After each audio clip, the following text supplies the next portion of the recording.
Al tiempo vamos a dar inicio entonces a esta tercera jornada de rehabilitación oncológica que estamos organizando desde el Departamento de Cáncer de la División de Prevención y Control de Enfermedades del Ministerio de Salud.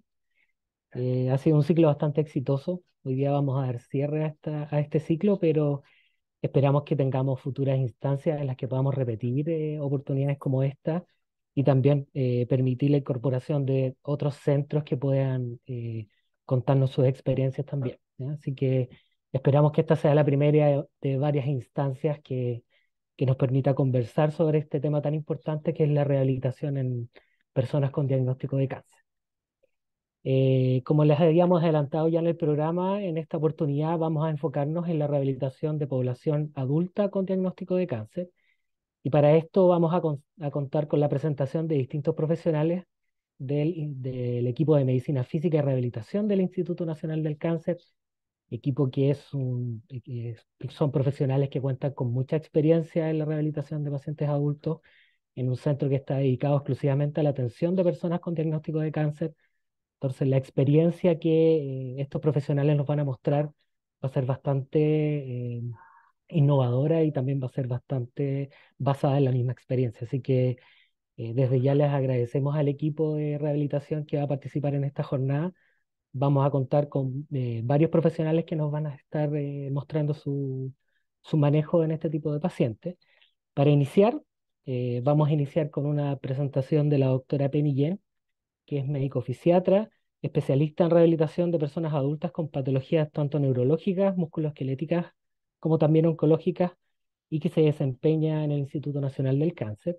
Ella lamentablemente no pudo estar presente durante esta jornada, pero nos quiso dejar grabada su presentación, ¿ya? Al final de todas estas presentaciones vamos a habilitar un pequeño espacio para hacer preguntas a las personas que van a exponer después, que van a estar de forma presencial, pero si tienen alguna consulta que vaya dirigida a la doctora que mandó su presentación grabada, nos pueden dejar esto en el chat, nosotros la dirigimos mediante correo y la canalizamos para que puedan resolver sus dudas. Así que, Frank, por favor, ¿te puedes compartir la presentación?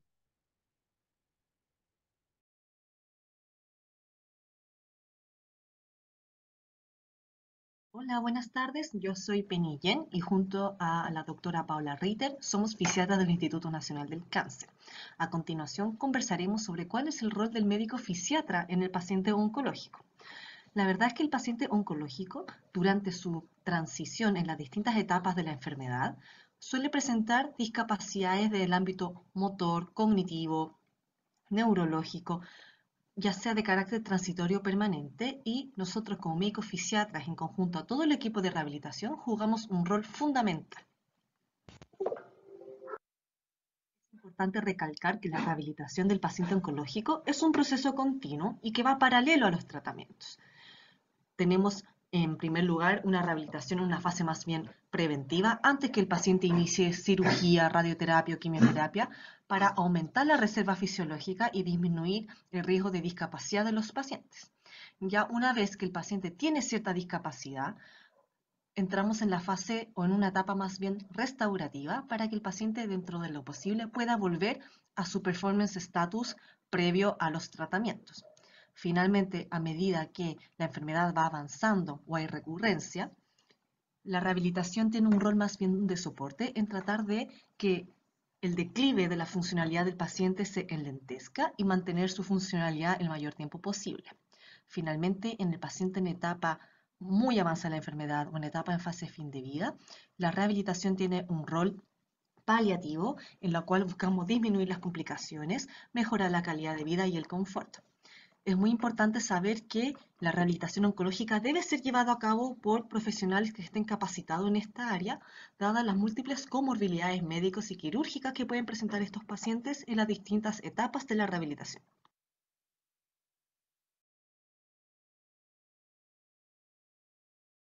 Entonces, ya enfocándonos en lo que nos compete en cuanto al rol del fisiatra en la rehabilitación oncológica, la verdad es que si bien podemos intervenir en múltiples áreas, aquí resumí las que en el día a día probablemente tenemos un poco de mayor protagonismo.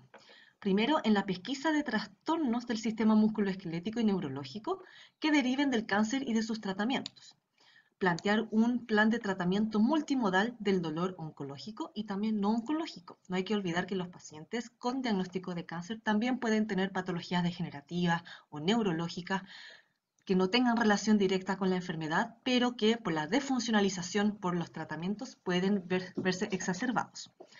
Claramente el síndrome de compresión medular es un área en el cual el fisiatra tiene un rol fundamental, tanto en su diagnóstico como en el manejo.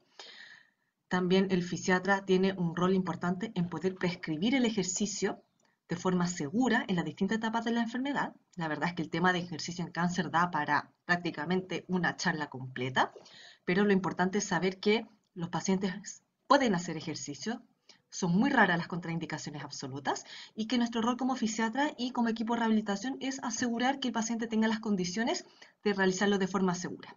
Y finalmente también vamos a hablar del rol del fisiatra en la etapa de fin de vida. Primero, en cuanto a la pesquisa de trastornos del sistema musculoesquelético y trastornos neurológicos que derivan del cáncer o sus tratamientos, los agrupé en estos 4 que son los más frecuentes y que nos toca ver en el día a día. La polineuropatía por la quimioterapia, la sarcopenia y la fatiga oncológica, los trastornos cognitivos por quimioterapia o el llamado chemobrain y el síndrome de compresión medular que vamos a ver más adelante. En cuanto a la polineuropatía inducida por quimioterapia, nos vamos a encontrar que un gran porcentaje de los pacientes que reciben quimio de taxanos, platinos o alcaloides de la vinca y talidomida van a presentar polineuropatías que suelen ser axonales y desmielinizantes de predominio sensitivo, y es muy importante como médico fisiatra que nosotros busquemos el diagnóstico diferencial. Si bien podemos atribuir a la quimioterapia, los pacientes oncológicos muchas veces tienen otras enfermedades, hipotiroidismo, déficit de vitamina B12, diabetes mellitus, y nuestro rol es también hacer este diagnóstico diferencial. Lamentablemente no hay un tratamiento preventivo ni curativo hoy en día para la polineuropatía por quimioterapia, pero lo que la evidencia apunta mayormente es al uso del ejercicio tanto aeróbico como de resistencia. Es importante que como fisiatras manejemos los síntomas, el dolor, principalmente el dolor neuropático, y ayudemos a derivar al paciente a distintos profesionales de la rehabilitación para rehabilitar los déficits, las limitaciones en las actividades de la vida diaria e indicar ayudas técnicas y órtesis. Respecto a la fatiga y sarcopenia, la fatiga es lejos el efecto secundario más frecuente y suele ser el más invalidante, pero está muy subdiagnosticado. Prácticamente todos los pacientes lo van a tener en algún momento de su enfermedad y un porcentaje importante lo mantiene incluso 5 años tras finalizado el tratamiento. Entonces nosotros, como médicos fisiatras, parte del equipo de rehabilitación, en los controles que tengamos de estos pacientes, hay que preguntar sobre la fatiga y no asumir que porque el paciente ya está recuperado, la fatiga se va a ver también recuperado al mismo tiempo. Es muy importante indicar un ejercicio aeróbico y de resistencia en una intensidad que sea tolerable, periodizando de acuerdo a los tratamientos. Derivar al paciente para una terapia cognitiva conductual y un manejo activo de las comorbilidades que pueden generar fatiga, como los trastornos del sueño, del ánimo, factores metabólicos, endocrinológicos, etc. Respecto a la sarcopenia, sabemos muy bien que ya no es solamente un tema de disminución de la masa muscular, sino que es una disfunción, una insuficiencia muscular. Esto va a repercutir en la toxicidad de las quimioterapias, en las complicaciones postoperatorias y también se ha correlacionado a mayor mortalidad propia por el cáncer, además de corresponder a un síndrome geriátrico que se asocia a discapacidad, a caídas y a fracturas. Es muy importante su pesquisa a través de escalas que son preguntas como la escala de Frail, donde se pregunta si el paciente tiene dificultad en subir escalones, en caminar en un cuarto, en cargar bolsas, y ya con eso y una prueba como una dinamometría alterada, un SPPB alterado, ya una alta sospecha que ya con eso uno puede hacer un manejo activo. Respecto a los trastornos cognitivos por quimioterapia, se ven afectados la memoria, el aprendizaje, la concentración, múltiples funciones. También suele ser subdiagnosticado porque también se acompaña de fatiga, de ansiedad, depresión, trastorno del sueño, dolor, que está todo interrelacionado. No hay una escala específica para pacientes oncológicos, sino más bien ir eligiendo las escalas que estén validadas para distintas áreas cognitivas a evaluar. Uno puede indicar fármacos para el manejo de síntomas como metilfenidato, modafinilo, pero la verdad es que no hay nada en sí que no hay un tratamiento específico. Lo que sí, la rehabilitación cognitiva realizada por el equipo de rehabilitación es muy importante. Sí, continuamos con el rol del fisiatra en el paciente oncológico. Ahora nos corresponde hablar del manejo multimodal del dolor, que puede ser tanto oncológico como no oncológico. Dentro del dolor oncológico está aquel producido por el mismo cáncer, pero también está aquel que deriva de los tratamientos. Por el cáncer está el dolor visceral, óseo, neuropático, y por el tratamiento inducido por quimioradioterapia y también postquirúrgico. Es muy importante en los pacientes oncológicos incluir medidas no farmacológicas y ahí el equipo de rehabilitación tiene un rol muy importante. Analizar si hay dolor benigno asociado. Un paciente que tiene un cáncer puede perfectamente también tener una artrosis, una patología de manguito rotador, etc. Hay que tener mucho cuidado con la polifarmacia. A veces algunos medicamentos que indicamos desde el punto de vista del dolor pueden interferir con el metabolismo de terapias oncológicas y también saber que contamos con ayudas técnicas y órtesis que nos van a permitir reducir el dolor. Dentro de las modalidades para el manejo del dolor que como fisiatras aportamos está el intervencionismo. Por un lado podemos realizar procedimientos con toxina botulínica para manejo de la espasticidad, dolor neuropático, movimientos involuntarios o distonías post-radioterapia y también la cialorrea asociado a cáncer de cabeza y cuello, por ejemplo. Por otro lado, podemos hacer las infiltraciones del sistema musculoesquelético, tanto intra como extraarticulares, por ejemplo, en las pacientes con cáncer de mama que presentan capsulitis adhesivas, dolores subacromiales, pacientes con dolores óseo-articulares por la radioterapia que genera edema óseo, patologías degenerativas. Están los bloqueos anestésicos periféricos. Nosotros como fisiatras, la verdad es que no nos metemos en el neuroeje, pero sí podemos ayudar con bloqueos de nervios intercostales, con distintos bloqueos de planos faciales cuando hay un área afectada más amplia, como lo es el bloqueo de los erectores de la espina en pacientes que tienen dolores de la pared torácica, bloqueos de la pared abdominal en pacientes que tienen dolor postoperatorio, bloqueos de nervios específicos como el pudendo en pacientes que tienen infiltración de piso pélvico por tumores prostáticos, rectoanales, etc. Y infiltración y debridamiento de cicatrices. Aquí en esta fotografía podemos ver algunos de los procedimientos que hacemos en el Instituto Nacional del Cáncer. Acá en la imagen superior al lado izquierdo estamos infiltrando toxina botulínica bajo guía ecográfica en una paciente con una distonía del pectoral mayor después de una reconstrucción mamaria. Acá del lado derecho podemos ver una imagen ecográfica del nervio pudendo de un paciente que tenía bastante dolor perineal después de una radioterapia pélvica y se hizo un bloqueo a ese nivel. Y demostrar que los procedimientos para aumentar su precisión, sobre todo cuando son procedimientos de mayor complejidad, usamos la ecografía como nuestra guía y en este caso, en esta paciente, estamos haciendo una búsqueda del plexo braquial. Como mencioné al inicio, un rol fundamental del fisiatra es el de participar en el tratamiento y en la evaluación de los pacientes que están con un síndrome de compresión medular maligno, que es una urgencia oncológica. Estos son pacientes que se diagnostica a una edad media de 65 años. En general, el 20% de los pacientes debuta con una compresión medular con su cáncer. La mayoría de los casos son pacientes con cáncer de pulmón, mama y próstata. Y hasta en un 7% de los pacientes con metástasis con presión medular no se encuentra un primario. Lo que busca mostrar esta diapositiva, más que marearlos, es ver que en un paciente con una compresión medular no es rol único de un único médico. Ya como van a ver en estos pacientes, para poder determinar conducta, hay que saber cuál es su performance status, cuál es la carga de enfermedad que tienen, con qué medicamento sistémico está, qué otras opciones le quedan, ¿cierto? Y cuáles son las recomendaciones. Con la información previa, ahí recién uno va a determinar si la lesión metastásica que uno ve en columna es inestable. En ese caso son pacientes que requieren resolución quirúrgica, salvo algunos casos. Y cuando son estables, la verdad es que hay que discutir qué tipo de tumor es, qué tan radiosensible es, cuál es el pronóstico de vida, etcétera, etcétera. En ese sentido, lo que nosotros hacemos en el Instituto Nacional del Cáncer, en conjunto con el Hospital San José, es que ante un paciente que se sospecha la compresión medular, se hospitaliza de forma urgente, se administran corticoides en dosis altas endovenosas y se convoca al comité de columna que se reúne los días martes y si no, se realizan reuniones en el fondo por telemedicina para discutir casos que vayan saliendo durante el resto de la semana.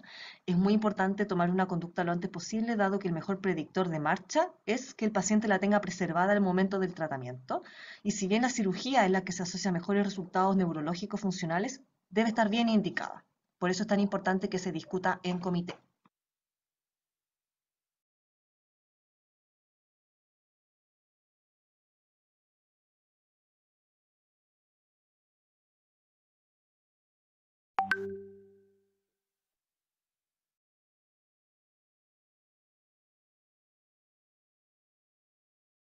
Les quiero mostrar una foto del Comité de Columna Metastásica de la Red de Salud Metropolitano Norte, donde participamos nosotros como instituto. Acá está el doctor Marco Ganga, el traumatólogo de columna, que con su equipo y los becados de traumatología siempre nos han ayudado un montón. El doctor Marcelo López, neuroradiólogo del instituto y del San José.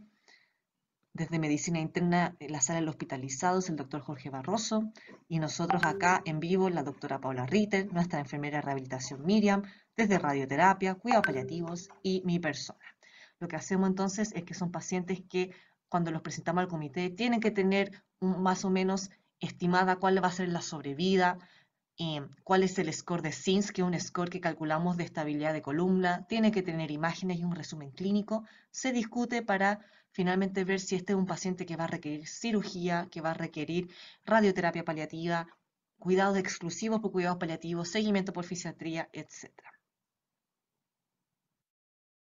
De tener un equipo multidisciplinario radica en que muchas veces también podemos creer que todo lo que vemos son metástasis, que todo lo que vemos es algo oncológico que debe ser susceptible a radioterapia o a cirugía.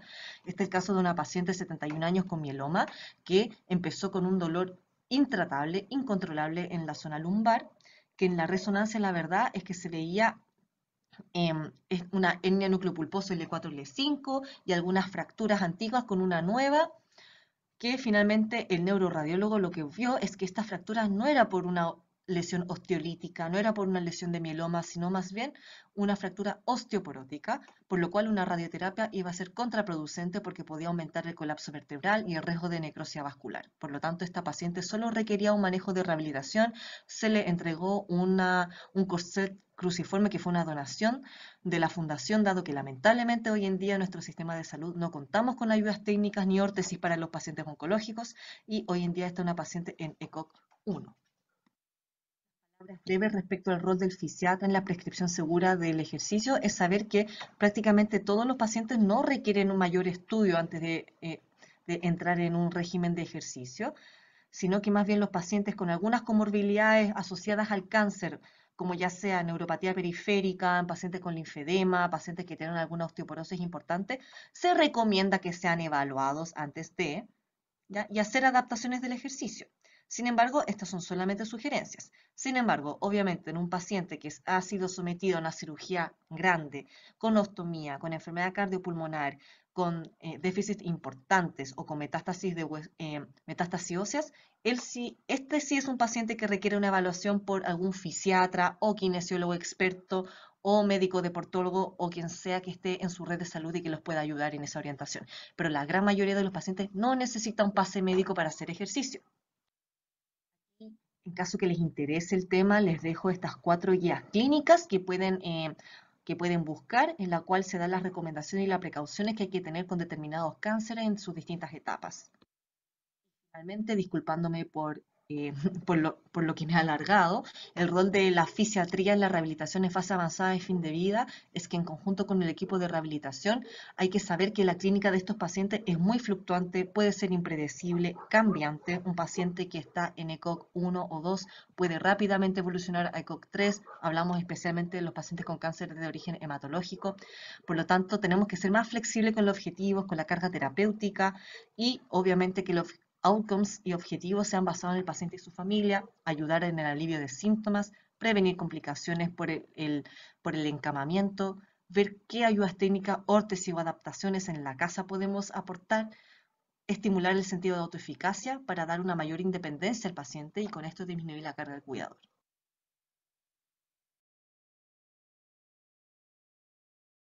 Hola, buenas tardes. Yo soy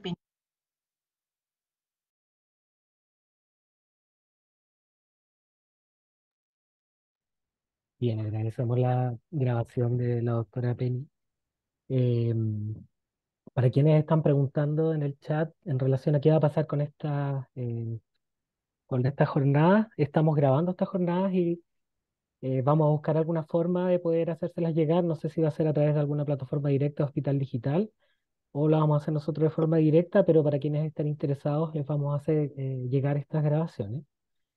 Em, Y como ella lamentablemente no puede estar presente, si tienen alguna consulta directa relacionada con la presentación que vimos recién, la pueden escribir en el chat y nosotros se la hacemos llegar junto al correo también de la persona que está preguntando para poder responder. ¿Ya? Para continuar, vamos a dejar ahora a la fonoaudióloga Fernanda Soto, que es fonoaudióloga de la Universidad Católica, diplomada en manejo interdisciplinario en cuidados paliativos también de la Universidad Católica y diplomada en trastornos de la deglución y alimentación oral de la Universidad de Chile. Así que dejo con ustedes a Fernanda.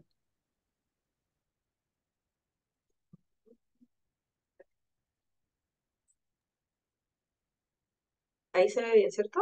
Sí, estamos viendo bien la presentación. Ya, ya. Primero que nada, agradecer como equipo de rehabilitación por la invitación del Ministerio hacia el Instituto. Vamos a tratar de ir acotando los tiempos. Yo voy a hablar un poquito a mozo grosso de la rehabilitación fonoaudiológica en cáncer. Aquí en el instituto los principales pacientes que vemos son de cabeza y cuello, sin embargo cada vez nos hemos ido ampliando a otros tipos de tumores, como por ejemplo tumores cerebrales, en cuidados paliativos, otro tipo de tumores como por ejemplo los misceláneos, que son efectivamente cualquier cáncer digestivo, esofágico, que generan también muchas complicaciones, sobre todo a nivel de glúteo. ¿Desde cuándo partimos con estos pacientes? La idea es partir desde, como mencionaba la doctora Jen, desde la evaluación. Desde el inicio, cuando ya tienen el diagnóstico oncológico, tratamos de realizarle a todos los pacientes una evaluación y posterior, antes de partir el tratamiento oncológico, o sea, por ejemplo, radioterapia, cirugía, quimio, hacemos una prehabilitación dentro de lo posible y posterior ya cuando ya están dentro del tratamiento o post-tratamiento ya va a la parte de rehabilitación o habilitación hasta incluso el seguimiento paciente en fin de vida. Este es un flujograma que hacemos sobre todo los pacientes cabeza y cuello, como mencionado, son la mayoría de los que atendemos acá en el instituto. Nosotros hacemos esta preevaluación que es pesquisada en el comité oncológico de acá, donde se le aplican un par de escalas que las vamos a revisar más adelante, se pesquisa activamente y también hacemos las derivaciones a otros profesionales, por ejemplo, de nutrición, de psicooncología, entre otros. Se le realiza la habilitación o prehabilitación fonoaudiológica y además una educación constante también a los familiares y a la misma persona sobre el proceso oncológico que está viviendo. Y posteriormente ya en los casos que son operados o por ejemplo cuando están en quimioterapia, se realiza ya la intervención hospitalizado, donde puede ser esto por interconsulta o desde el mismo seguimiento del paciente, que sabemos por la tabla operatoria que se entrega constantemente todas las semanas y donde ahí revisamos evidentemente evaluaciones. En algunos casos también ya se inicia la progresión de consistencia, sobre todo cuando ya tenemos el pase médico, que muchas veces se tenemos que esperar. Pacientes, por ejemplo, recién operados, tenemos que esperar por lo menos entre 7 a 10 días post cirugía, cosa de que no tenga ninguna complicación asociada a la cirugía. Hacemos un manejo de traqueostomía en conjunto con kinesiología, donde, por ejemplo, podemos empezar a progresar a través de una prueba de azul o blue dye test, o también, por ejemplo, a través del manejo de válvulas de fonación, dependiendo de el paciente y el caso. Y sobre todo también se hace educación familiar constante durante toda la hospitalización y posterior ya al seguimiento al alta, donde ya el manejo se hace de manera ambulatoria, donde trabajamos, bueno, casi toda el área de la fonoaudiología, habla, voz de ilusión, se refuerza también harto la educación y una reevaluación para un seguimiento al alta que en general se define cuando el paciente efectivamente o ha mejorado la calidad de vida o ya no está efectivamente sin ninguna complicación asociada o dentro de las menores complicaciones asociadas a un tratamiento oncológico, porque lamentablemente igual van a tener algunas complicaciones de por vida. ¿Qué abordamos nosotros acá en el instituto? Abordamos trastornos de habla asociados, por ejemplo, a cáncer de cabeza y cuello o asociados también a otro tipo de tumores. Abordamos también el área de voz, sobre todo, por ejemplo, cáncer laríngeo o cáncer de tiroides recientemente operados que generan estas dificultades. Abordamos también la deglución, incluida dentro de la masticación, el manejo de secreciones, entre otras cosas. El lenguaje, sobre todo en pacientes con tumores cerebrales, por ejemplo, o metástasis cerebral en algunos casos. la motricidad orofacial, que es transversal a todo tipo de pacientes, donde abordamos desde el manejo lingual, movimientos labiales, entre otras cosas. Y finalmente la audición, aquí lamentablemente en el instituto no tenemos los instrumentos, por lo que se deriva también a sus hospitales de base respectivos dependiendo del sector. Vamos a abordar un poquito lo que es deglución en primer modo. Esta es una videofluoroscopía donde se está viendo el paciente, donde le dan una consistencia y ahí se puede ver, está por lo menos en la boca y luego ya pasa a deglutir y efectivamente este es un paciente básicamente normal, sin ninguna alteración asociada a ninguna complicación en verdad asociada. Y después de eso tenemos un paciente que fue irradiado con radioterapia y quimioterapia, que como ven, efectivamente existe descoordinación entre todos los movimientos, existe acumulación de residuos del alimento que logra deglutir pero con bastante dificultad e incluso, bueno, ahí es donde efectivamente presenta signología penetrativa aspirativa e incluso en algunos momentos se alcanza a ver que efectivamente el paciente termina aspirando. ¿Ya? Pues son complicaciones lamentablemente bien comunes y si la pesquisa activa de un fonoaudiólogo en un tratamiento eficaz, evidentemente este paciente puede quedar de por vida con este tipo de trastorno de dificultad. ¿Ya? Ahí siguen viendo efectivamente como todas las degluciones que tienen que hacer solamente para el mismo volumen de alimentos que tienen la actividad anterior.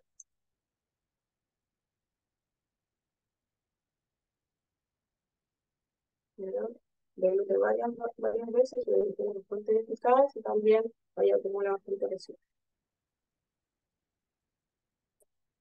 Entonces, respecto a la dilución, en los pacientes sobre todo de cabeza y cuello, se estima que en el inicio del tratamiento, es decir, antes de que partan quimio, radiocirugía, un 50% de las personas puede presentar dificultades deglutorias e incluso un 40% de estos pacientes reportan problemas para hablar, por ejemplo, porque tienen alteración en alguna de las estructuras orofaciales, como es la lengua, mandíbula, entre otros.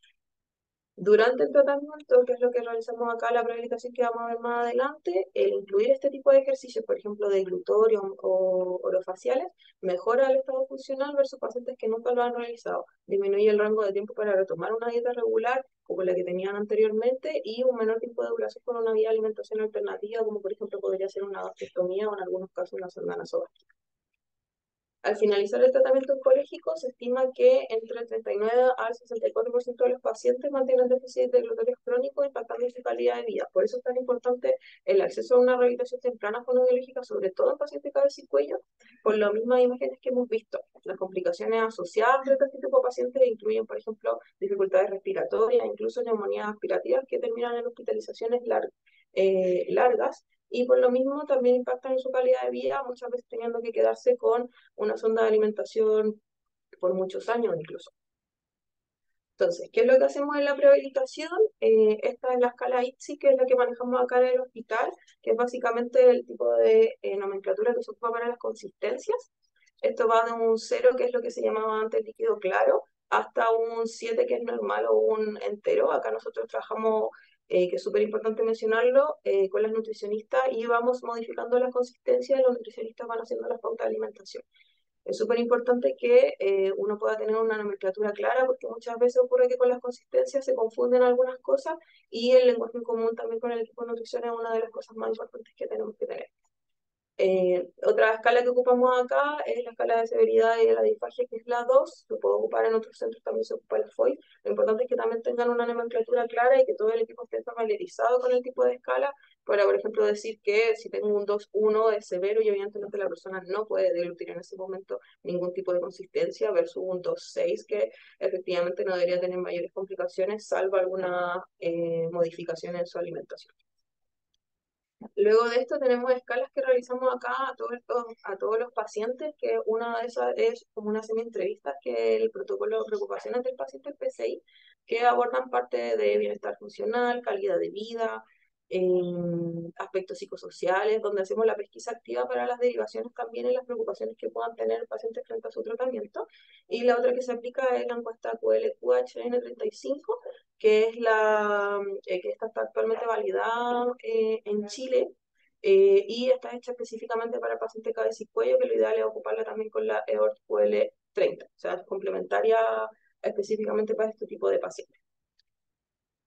¿Y qué hacemos de deglución? Bueno, prehabilitamos, efectivamente entregamos ejercicios de deglución, además hacemos entrenamiento de maniobras para posteriormente, si de ser necesaria, ocupar durante o post tratamiento. Durante el tratamiento hacemos un seguimiento constante para educar y prevenir, por ejemplo, algunas complicaciones asociadas a la alimentación, como por ejemplo una neumonía, y hacemos adaptación de consistencia, incluso pasar, por ejemplo, de la alimentación 100% vía oral a una alimentación vía enteral como la gastrostomía, eso siempre en conversación con la nutricionista. Y posteriormente al tratamiento hacemos la rehabilitación de glutoria y un seguimiento constante a todos los pacientes. Aquí, por ejemplo, pueden ver algunas maniobras como la dilución forzada, el masaco también, que es para aumentar el tema, la base lingual, y el manejo, por ejemplo, de las viscosidades, antes se ocupaba, por ejemplo, la consistencia néctar, mielo pudding, que nosotros acá en el instituto ocupamos la nomenclatura. También trabajamos a nivel vocal, si el paciente presenta dificultad, en general ocupamos, por ejemplo, terapia vocal, que puede ser canto vocal semi-incluido, o también algunas otras técnicas de voz, que eso se ocupa sobre todo en cáncer de tiroides. Y aquí, por ejemplo, pueden ver algunas imágenes autorizadas también de un paciente que está con traqueostomía, un cáncer mandibular, que fue recientemente operado y ya tenía el pase, aquí está con válvula de conexión, por ejemplo, que es lo que tiene abajito, y se le hizo una suerte de metileno blue dye test donde dio en negativo y ahí empezamos ya el proceso de canulación. Este procedimiento, por ejemplo, lo hacemos siempre en conjunto con kinesiología.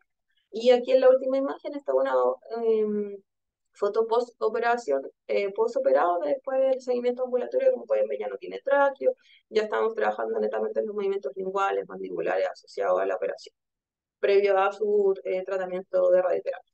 Aquí, por ejemplo, pueden ver una chica operada de un cáncer de lengua, que aquí pueden ver ya, esto es la foto postoperatorio reciente y después ya con 100 puntos. Aquí ya cuando están las personas sin puntos, nosotros ya empezamos full a trabajar ya la rehabilitación, tanto a nivel de dilución como también de habla. Muchas veces las personas con cáncer de lengua presentan dificultades porque por la misma articulación, y se empieza a trabajar desde ya cuando ya no tenemos riesgo de que la operación se pueda abrir.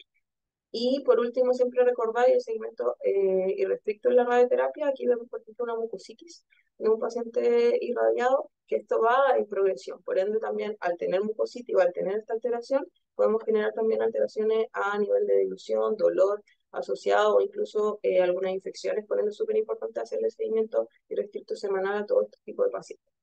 Y finalmente, algo que se empezó a implementar hace poquito en el instituto es la fonoaudiología a domicilio con el equipo de cuidados paliativos de acá del instituto. Esta es una fotito grupal de donde fue una casa, que aquí en general tratamos de pesquisar, prevenir y evaluar todos los temas de alimentación asociados por el progreso de enfermedad del cáncer, y también abordamos también la parte comunicativa asociada también a estos tipos de dificultades. Por ejemplo, tratar de, evidentemente, hablar, por ejemplo, de acciones anticipadas, cosas que quieren hacer. Tratamos de fomentar harto ese trabajo en conjunto con la doctora, también enfermería, trabajo social, entre otros. Somos un equipo interdisciplinario que vamos en conjunto a las casas de los pacientes y ahí vamos pesquisando y derivando de ser necesario. Eso, muchas gracias. Bien, muchas gracias, Fernanda, por tu presentación. No olviden, por favor, que pueden dejar sus consultas en el chat para que al final se las hagamos a los panelistas que están presentes. A continuación, vamos a dejar a Marisol Naum, que es terapeuta ocupacional de la Universidad de los Andes y diplomada en Oncología General de la Universidad del Desarrollo, y que se desempeña actualmente en el Instituto Nacional del Cáncer. Así que, Marisol, ya estamos viendo tu presentación, se ve ok. Ya, súper. Gracias por la presentación, Pablo. Bueno, como les comentó, yo voy a hablar sobre la rehabilitación oncológica, especialmente desde la terapia ocupacional.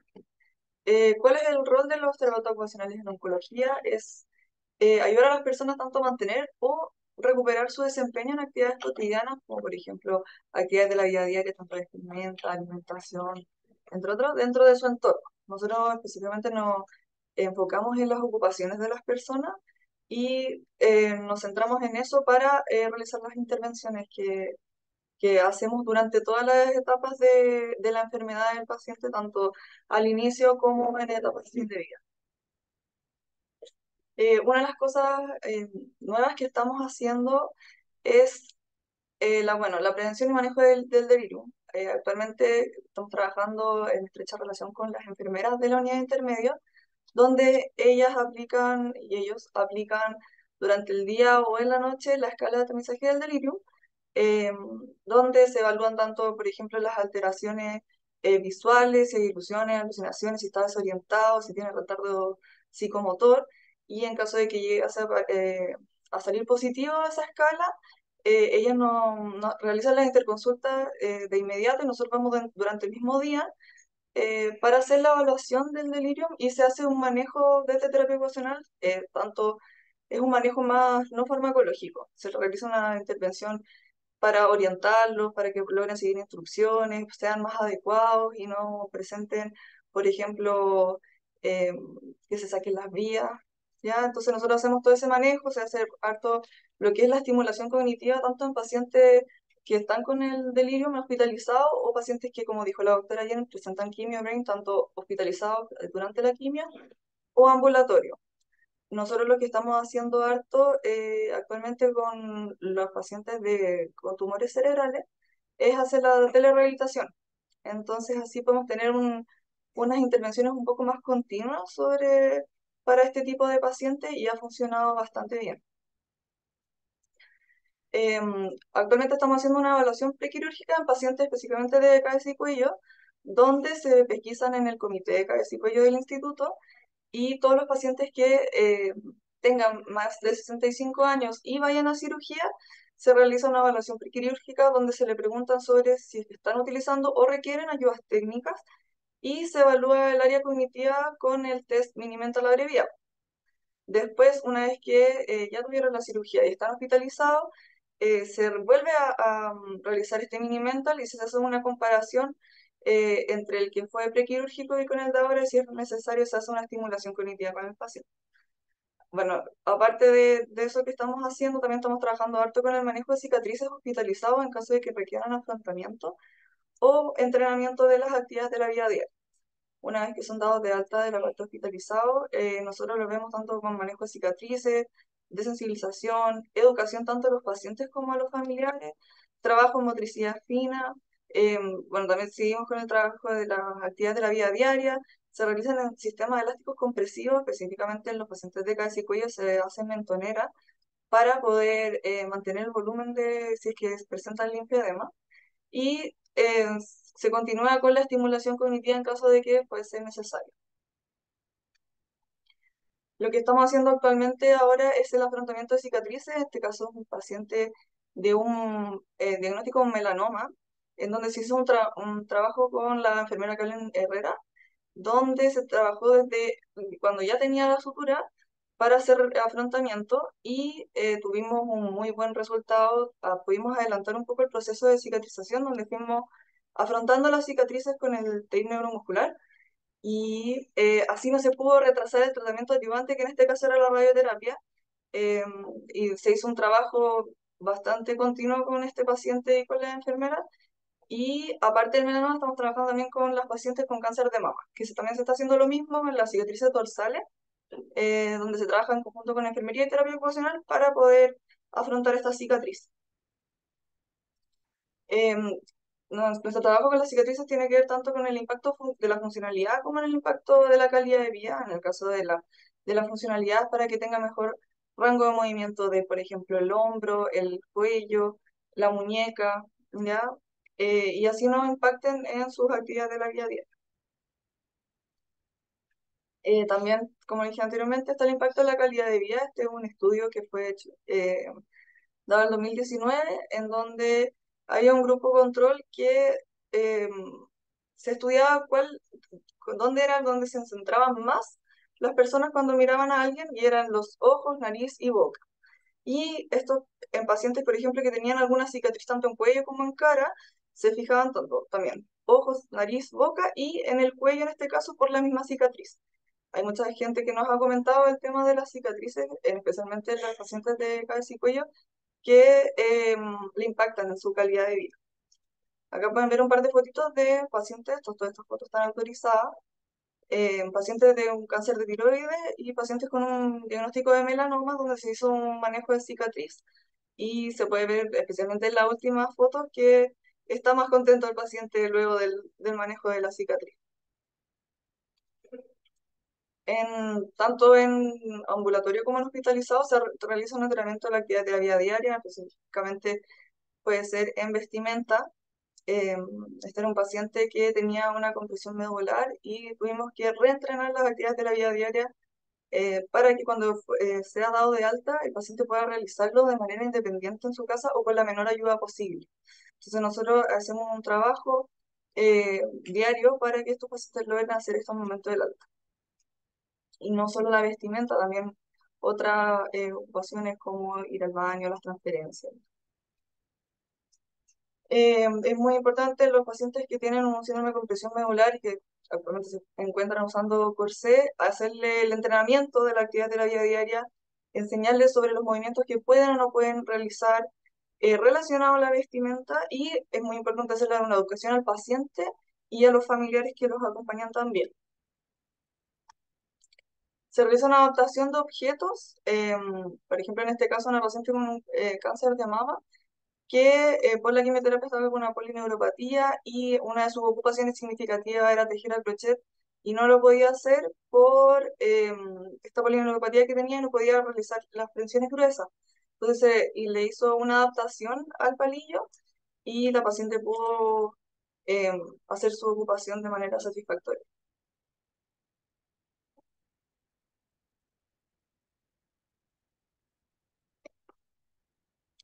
Y bueno, en la otra imagen tenemos una adaptación de un utensilio para comer para pacientes que también lo mismo no puedan hacer alguna prevención o tengan más dificultades, pueden hacer estas ocupaciones de manera más independiente. Lo que hacemos también en hospitalizados es optimizar el procedimiento en decúbito. Estos son pacientes que ya estaban más en proceso final de vida. La idea es ir previniendo las lesiones por presión y ayudando al logro del confort para que los pacientes que se encuentren tanto ya en el proceso de fin de vida en paliativo puedan tener sus últimos momentos sin ningún dolor, o con el menor dolor posible. Lo que hacemos también es recibir la ayuda técnica, hacer una educación al paciente cuando se tenga que entregar alguna ayuda técnica. Se le hace la entrega y la educación a tanto al familiar o al paciente y se realiza un entrenamiento con la ayuda técnica para que cuando se lo lleven para la casa lo puedan hacer sin ningún problema. Y por último, lo que también trabajamos es el manejo de personas que están amputadas por ya sea un melanoma o con un diagnóstico de sarcoma, donde se realiza una preparación del muñón, se mantiene la fuerza muscular, se hace un cambio de lateralidad en caso de que sea las extremidades superiores. La imaginería motora graduada se trabaja con terapia en espejo y se realiza un entrenamiento de la actividad de la vida diaria cuando los pacientes están ya amputados. Muchas gracias.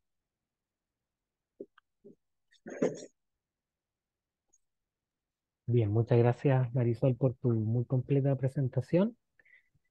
Nuevamente les reitero que pueden dejar sus consultas en el chat para hacerlas al final. Y para finalizar esta jornada vamos a dejar a la kinesióloga Paulette Díaz, que es kinesióloga de la Universidad de Chile, diplomada en rehabilitación pelviperineal también de la Universidad de Chile y también diplomada en oncología clínica de la Universidad del Desarrollo. Paulette, estamos viendo bien tu presentación. Muchas gracias, Pablo. Buenas tardes para todos los que se han conectado.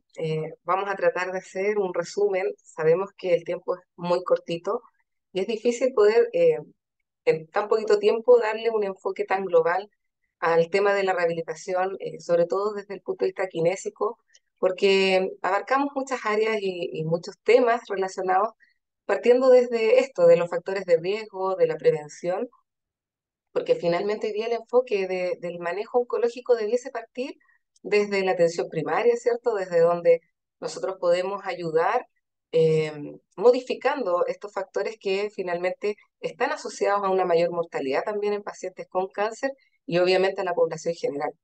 Entonces, ya sabemos que hay factores que tienen que ver con los hábitos alimenticios, pero también que tienen que ver con el sedentarismo y la falta de actividad física. ¿Ya? Por tanto, es una mirada que hoy día es quizás una invitación abierta para que todos podamos trabajarla y de esta manera ir incorporando dentro de la atención sanitaria este aspecto de ayudar a educar a la población a alimentarse mejor, pero también a moverse un poco más.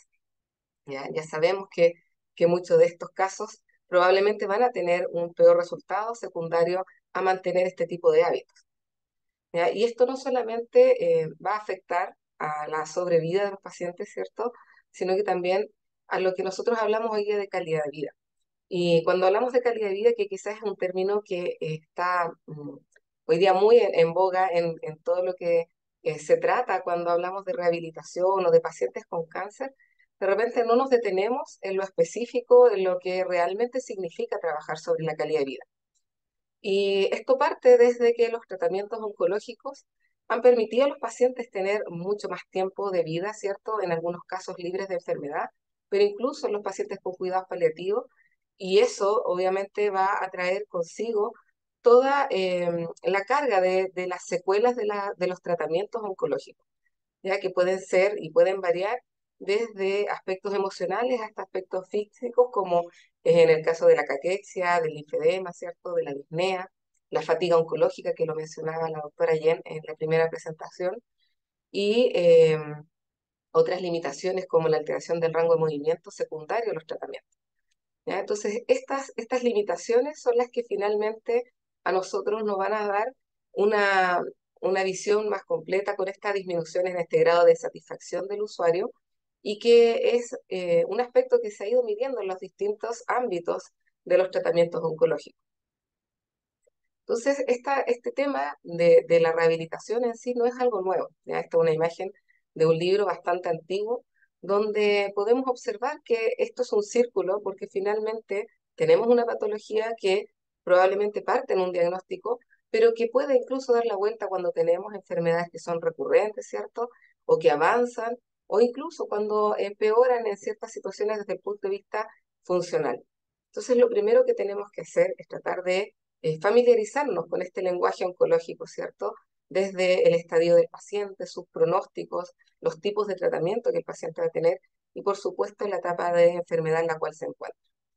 Hay que tener en cuenta que este trabajo nunca puede ser solo, siempre tiene que ser un trabajo en equipo donde se incorporan todos e incluso aquí falta incorporar en este listado eh, al personal administrativo, ¿cierto? Y a todos los que colaboran con una buena rehabilitación.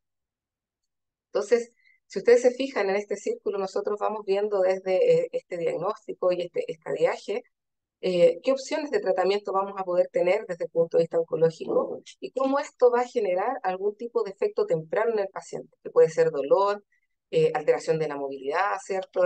Necesidad de órtesis o de prótesis, etcétera. Y por otro lado, también avanzamos hacia este control en el proceso donde nosotros vamos a ir viendo cómo va esta funcionalidad, cómo nuestra intervención está generando un impacto y a la larga, en el largo plazo, cómo estos efectos tardíos también van a requerir de un ajuste de nuestro tratamiento y de un ajuste de las intervenciones.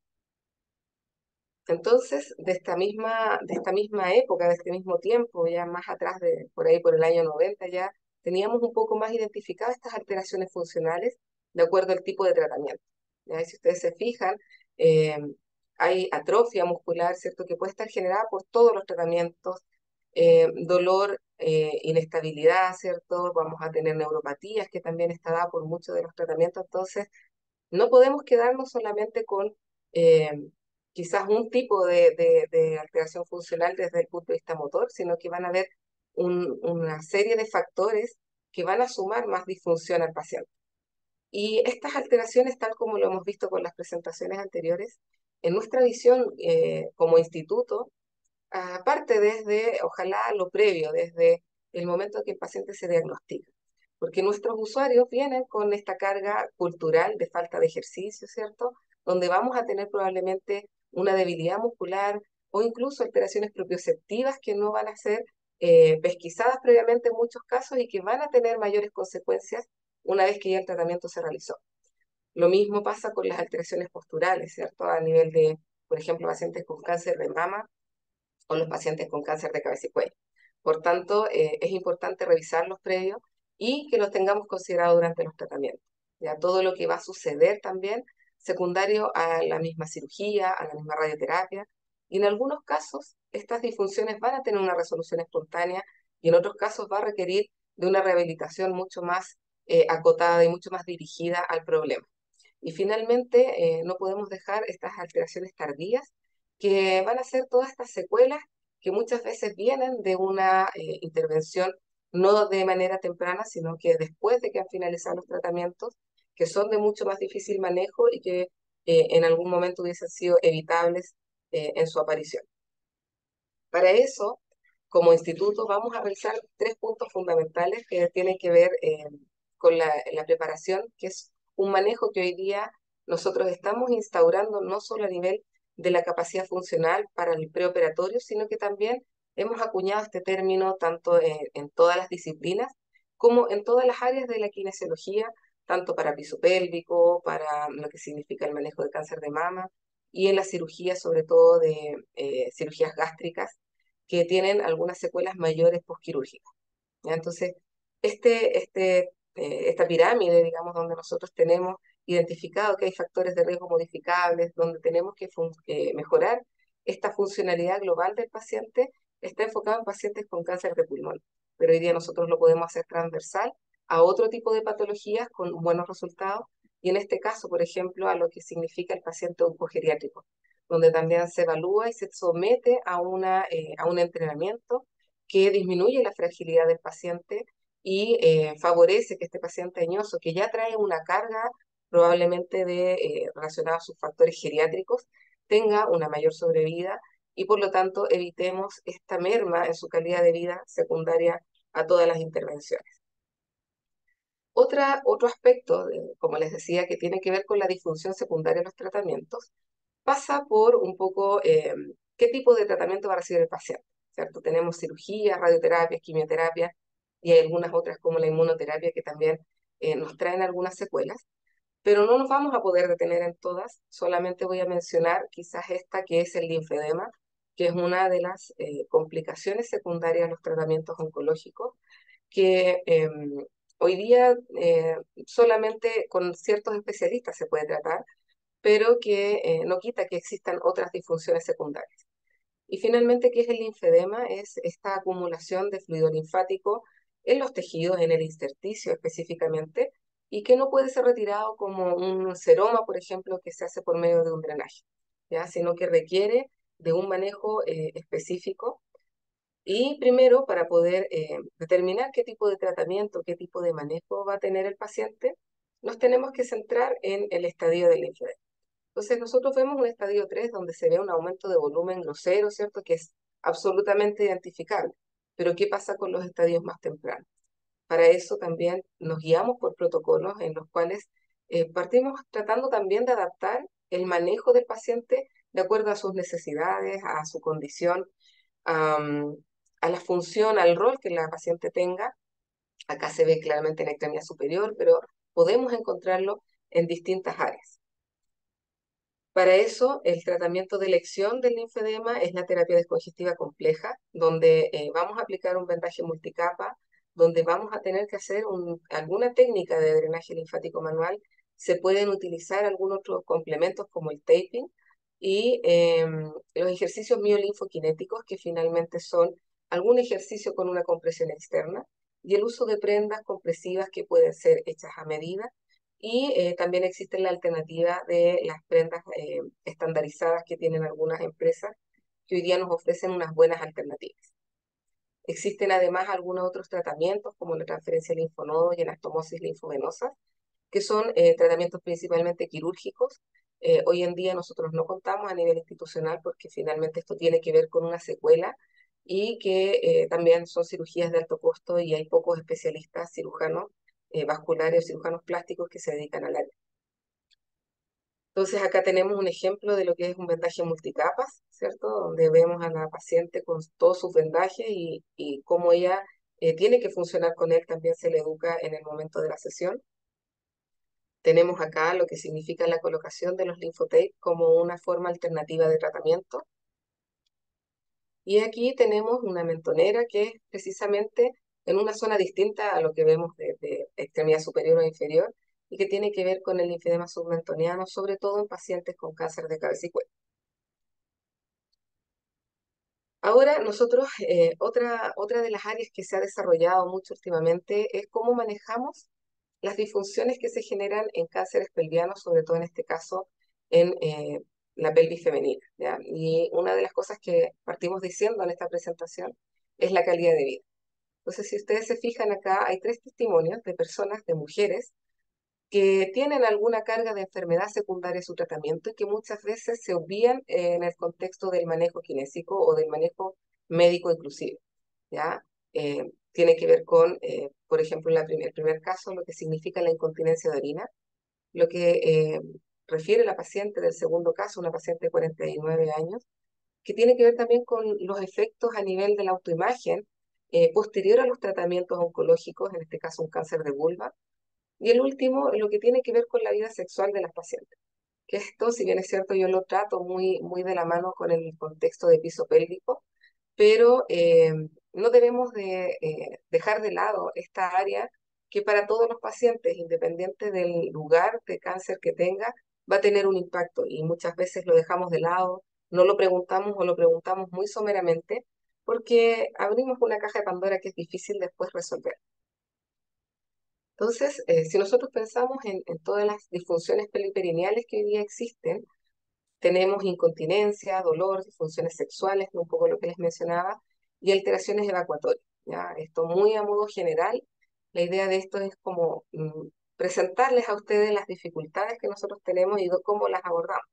Entonces, en ese contexto, nosotros pudiéramos ver según patología qué es lo que vamos a encontrar, ¿ya? Y si bien es cierto, por ejemplo, en el cáncer, o sea, en el cáncer en la mujer, el cáncer de mama es el más frecuente, el cáncer cervicuterino no deja de tener un rol o un número importante, una estadística importante, y ahí vamos a tener una gran cantidad de pacientes que van a presentar dispareunia, que es este dolor durante la actividad sexual, la incontinencia de orina e incluso también de deposiciones y el dolor pélvico crónico. Y en el caso de los hombres, el cáncer de próstata también, que es el cáncer más incidente, vamos a tener también alteraciones de incontinencia secundaria a los tratamientos y disfunción eréctil, ¿ya? Y hay muchas otras patologías que pudiéramos tener mucho rato si pudiéramos tratar de explicarlas y de comentarlas. Y aquí, esta es una de las causas de consulta importantes de las mujeres que han recibido radioterapia en la zona pélvica y tiene que ver con la estenosis vaginal. También hay un manejo para ellas. Si ustedes se fijan en la primera imagen, es una imagen previa a la radioterapia, donde se hace una resonancia magnética con algún tipo de gel dentro de la vagina para poder identificar la estructura. Y en la segunda imagen, la misma paciente, 3 años después de la radioterapia, con una estenosis importante que se está marcando con esas flechas y que por lo tanto va a tener una repercusión a nivel de su calidad de vida, tanto para sus exámenes posteriores como para lo que significa el tratamiento, o sea, perdón, la vida sexual de esta paciente.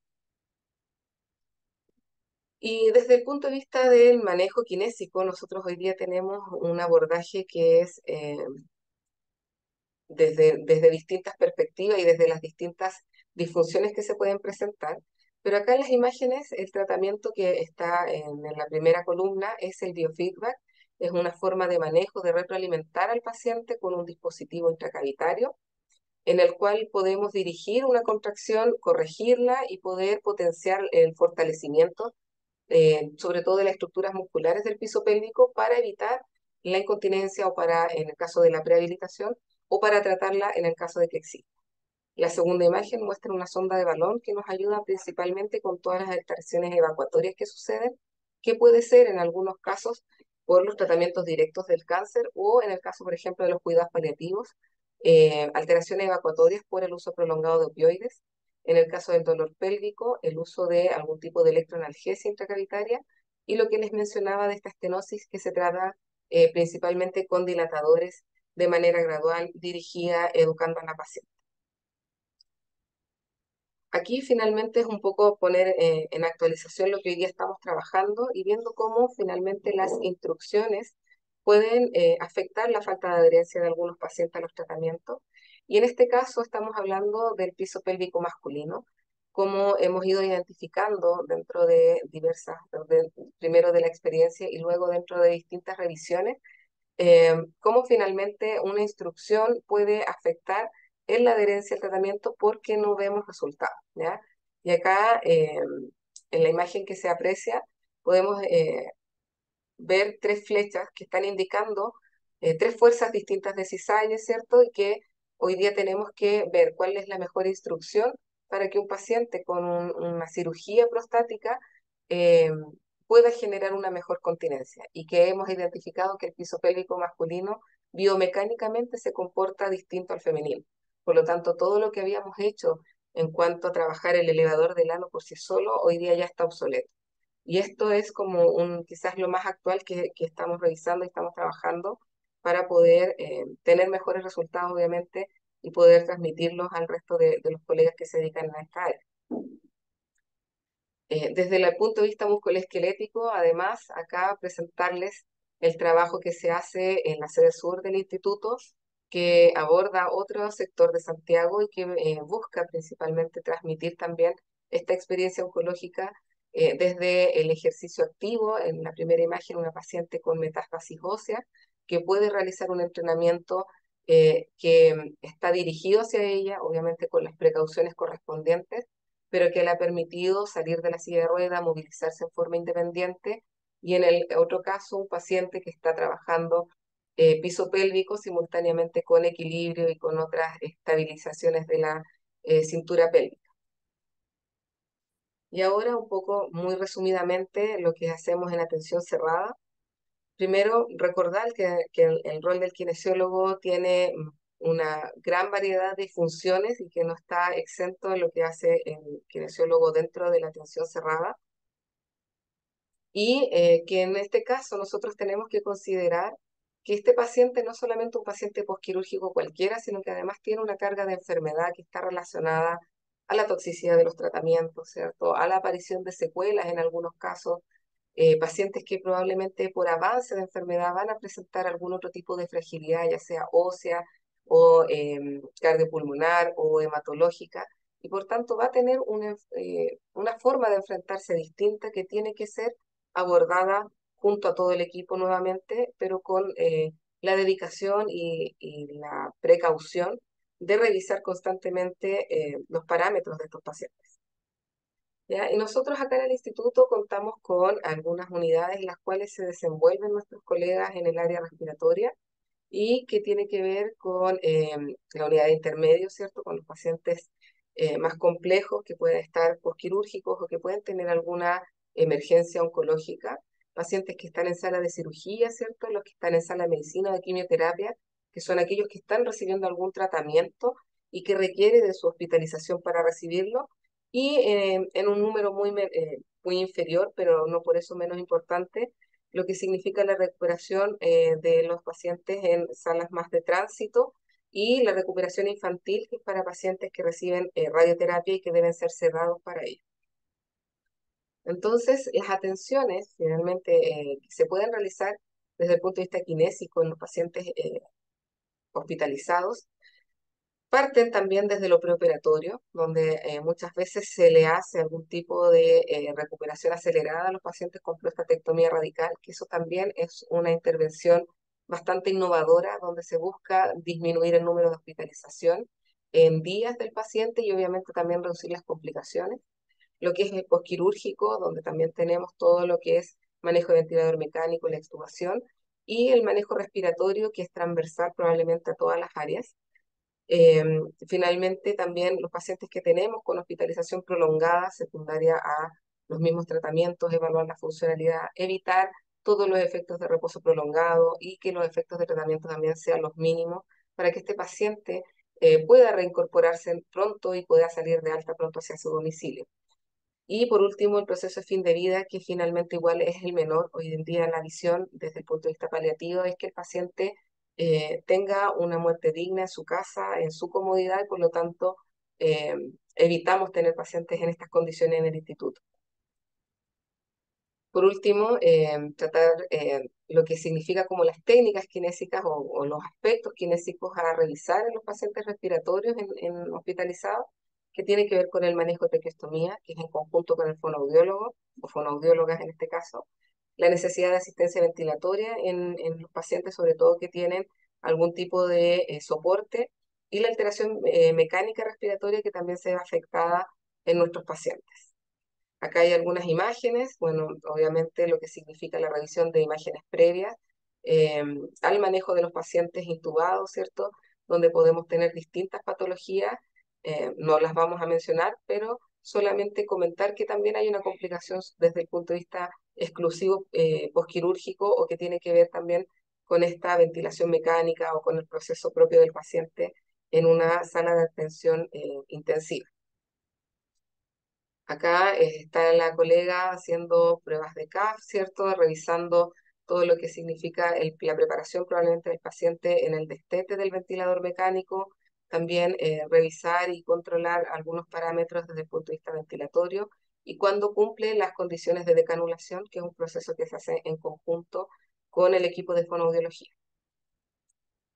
Desde el punto de vista motor, los pacientes tampoco pueden quedar exentos de una atención y ahí les voy a dejar ahí toda la gama de actividades que se pueden realizar en estos pacientes. En honor al tiempo, vamos a avanzar para que veamos si es que queda alguna pregunta. Acá tenemos más imágenes. Finalmente, como les decía, revisar siempre antes de la atención, para nosotros es importante algún tipo de complicación que tenga que ver con la patología oncológica, ya sea metástasis, infecciones secundarias o incluso alteraciones de neutropenia en algunos pacientes antes de revisarlos y de tratarlos. Y los resultados que nosotros esperamos tener, obviamente, y con los cuales hemos medido nuestra función, es con menores costos en cuanto a menos días cama, ¿cierto? Menos días de ventilación mecánica, una recuperación mucho más rápida y una mejor funcionalidad. Para que finalmente tengamos esta continuidad entre la atención cerrada y la atención abierta y que el paciente pueda tener una mejor opción de rehabilitación posterior a su manejo. Espero que no haya sido demasiado veloz, pero esa es la rehabilitación kinésica en todo sentido en el instituto. Un breve paseo por todo lo que hacemos. Bien, muchas gracias, Paulette, por tu muy completa presentación también. No sé si puedes ahí llamar a Fernanda y a Marisol, que hay Y algunas consultas estamos que están, acá. están las tres ahí. Muy bien. Voy a sacar el fondo. Sí. Ahí sí. Ya, aquí Están, estamos están las tres. difuminadas, están difuminadas. Hay una pregunta para la fonoaudióloga en respecto al Blue Eye Test en pacientes con traqueostomía. ¿Cómo interpretar la alta tasa de falsos positivos que tiene esta prueba y si se complementa la evaluación con alguna otra prueba? Bueno, siempre el Blue Eye Test, recordar que efectivamente no es una prueba como decisiva, nosotros no tomamos las decisiones por el Blue Eye Test, tomamos las decisiones clínicas netamente tal, y siempre es recomendado complementario evidentemente con una FES, una videofluoro evidentemente. Nosotros no tenemos equipo de videofluoroscopía en el hospital, tenemos solamente prestadores externos y las FES en general las realizamos en algunos casos sobre todo cuando hay más dudas sobre los pacientes, porque acá las tráqueas que se instalan son profilácticas. ¿Qué quiere decir eso? Que se instalan para la cirugía por la protección de la vía aérea, por la inflamación, que eso debería ir reduciéndose a los 7 o 10 días después de la cirugía. Por eso también hacemos ese proceso post. En algunos casos que han sido contados con las manos, los pacientes que se han tenido que instalar las tráqueos por otras condiciones, como por ejemplo disfuncionalización, complicaciones respiratorias más agudas, ahí siempre lo complementamos con una FES. Bien, muchas gracias, Fernanda. Tenemos otra consulta para Marisol. Jorge Mancilla nos pregunta si existe algún curso para confección de prendas compresivas para terapeuta ocupacional. Él dice que es kinesiólogo y tiene que hacer harta solicitud de este tipo de ayudas, pero está sujeto a la disponibilidad de stock.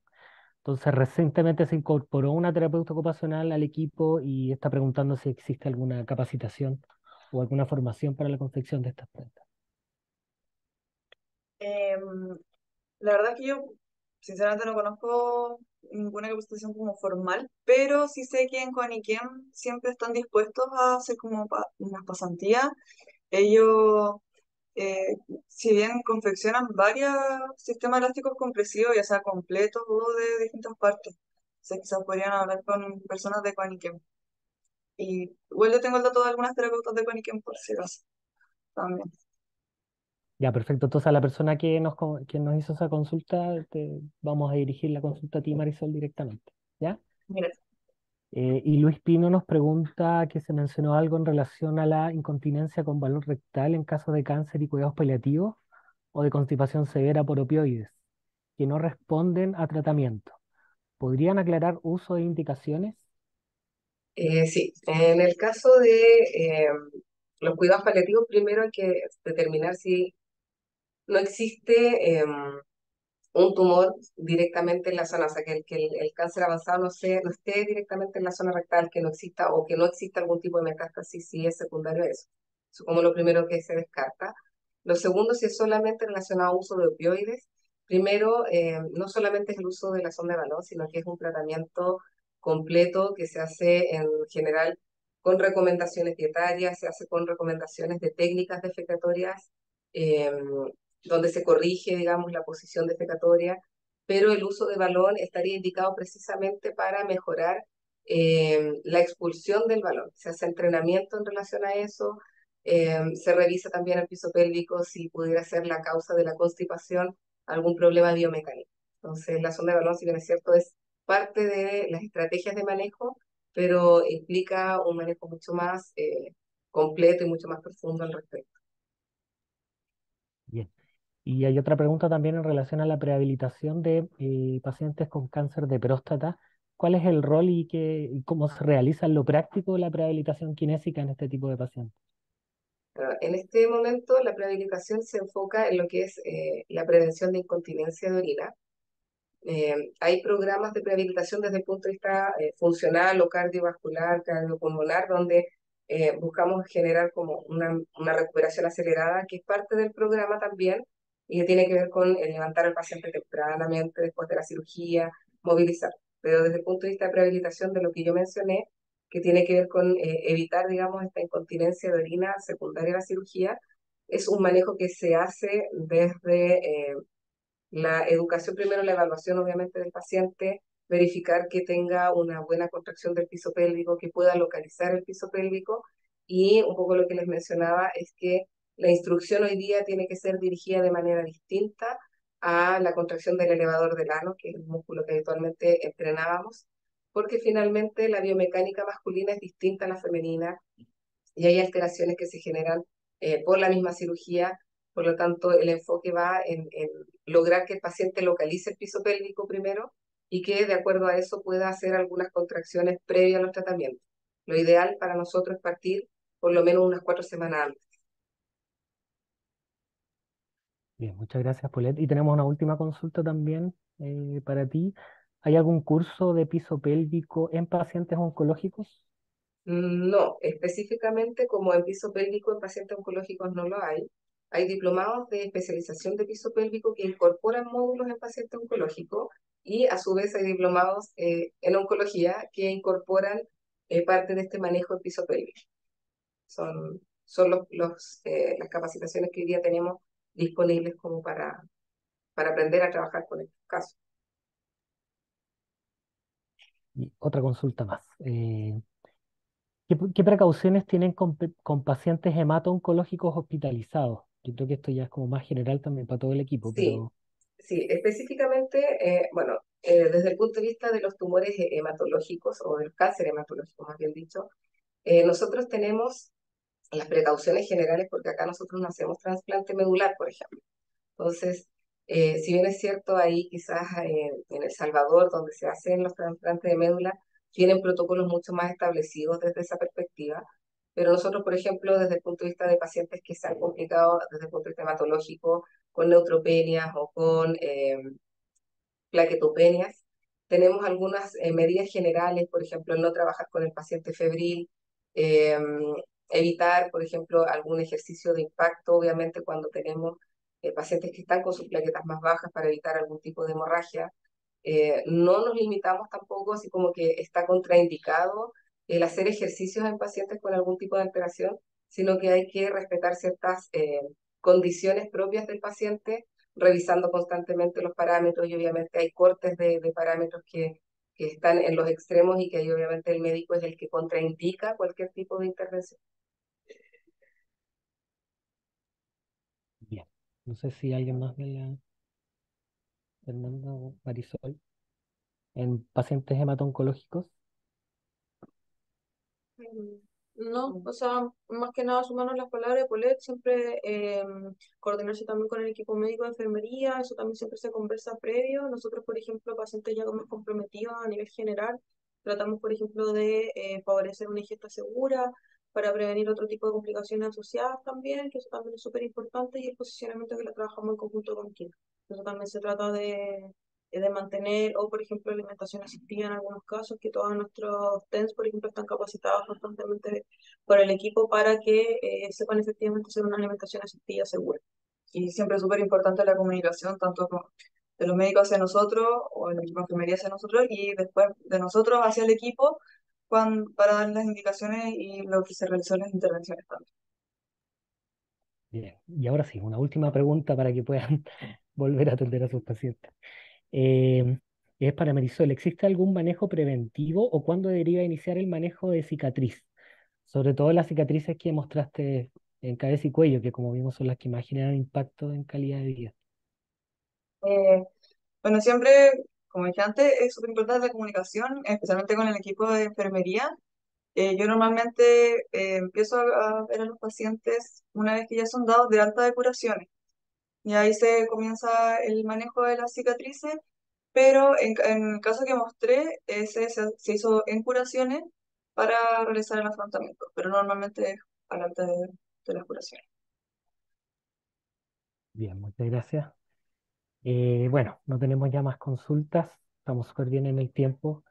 A nombre del departamento les quiero agradecer al equipo del Instituto Nacional del Cáncer estas presentaciones que fueron muy completas y muy decidoras del manejo multidisciplinario que se realiza por parte de su equipo. Así que es muy gratificante también ver cómo distintos profesionales manejan los conceptos y los objetivos de otras profesiones y cómo trabajan en conjunto para mejorar la calidad de vida y la funcionalidad de los pacientes con este tipo de diagnósticos, que sabemos que son pacientes complejos, que tienen muchas necesidades desde la perspectiva de la rehabilitación y que también nos plantean un importante desafío al momento de intentar abordarlo. Así que muy agradecido por sus presentaciones y por su tiempo. Eh, También quiero agradecer a los distintos equipos del MinSal que participaron en esta organización, como el equipo de rehabilitación de DIPRESE, también el equipo de rehabilitación de Dijera, donde tuvimos el apoyo de Claudia Celeón, que hizo la distribución de este curso a distintos puntos de la red, y también a todos los participantes que nos acompañaron de distintas partes de Chile. Tuvimos muchas consultas, hay algunas cosas que han aparecido acá en el chat que estamos dirigiendo directamente a las personas que nos están preguntando, pero claramente esto ha despertado mucho interés y también nos motiva a nosotros como ministerio para poder continuar mostrando el importante rol que tiene la rehabilitación. Así que nuevamente muy agradecido a todos los expositores y también a las personas que asistieron a este curso y esperamos verlos prontamente en alguna nueva instancia. Así que vamos a comunicarnos después con las personas para ver cómo distribuimos las grabaciones y de qué forma lo vamos a hacer. Pero nuevamente muy agradecidos a todos y les deseo que tengan una excelente tarde. Chao, muchas gracias. Chao, Muchas muchas gracias. gracias.